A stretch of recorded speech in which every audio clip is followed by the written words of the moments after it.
രാജ്യത്ത് mobile recharge ഇനി കൂടുതൽ ചിലവേറും. ഈ വർഷം അവസാനത്തോടെ ഭാരതി എയർടെൽ, റിലയൻസ് ജിയോ, വോഡഫോൺ ഐഡിയ എന്നിവയുൾപ്പെടെയുള്ള ഇന്ത്യയിലെ ടെലികോം ഓപ്പറേറ്റർമാർ മൊബൈൽ താരിഫ് വർദ്ധിപ്പിക്കുമെന്നാണ് റിപ്പോർട്ടുകൾ. 10 മുതൽ 12% വരെയാണ് പ്രതീക്ഷിക്കുന്ന നിരക്ക് വർധനവ്. ഇടത്തരം മുതൽ ഉയർന്ന റീചാർജ് പ്ലാനുകൾ ഉപയോഗിക്കുന്ന ഉപയോക്താക്കളെയാണ് കമ്പനികൾ ലക്ഷ്യമിടുന്നത്.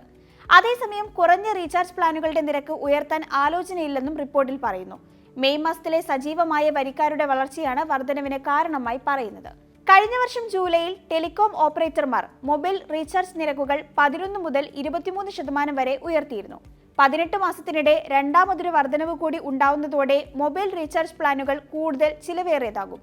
നിരക്ക് വർധനവ് കാരണം മറ്റു ടെലികോം നെറ്റ്വർക്ക് പ്രൊവൈഡർമാരിലേക്ക് പോർട്ട് ചെയ്യുന്നത് ഒഴിവാക്കാൻ ഘട്ടം ഘട്ടമായി നിരക്ക് വർധനവും ആലോചിക്കുന്നുണ്ട്. 31 ദിവസത്തിനുള്ളിൽ ഇന്ത്യൻ ടെലികോം മേഖലയിൽ സജീവ വരിക്കാരുടെ എണ്ണം 7.4 ദശലക്ഷമായാണ് വർദ്ധിച്ചത്. 29 മാസത്തെ റെക്കോർഡ് വർധനവാണിത്. ഇതോടെ മൊത്തം സജീവ വരിക്കാരുടെ എണ്ണം 1.08 ബില്യണായി.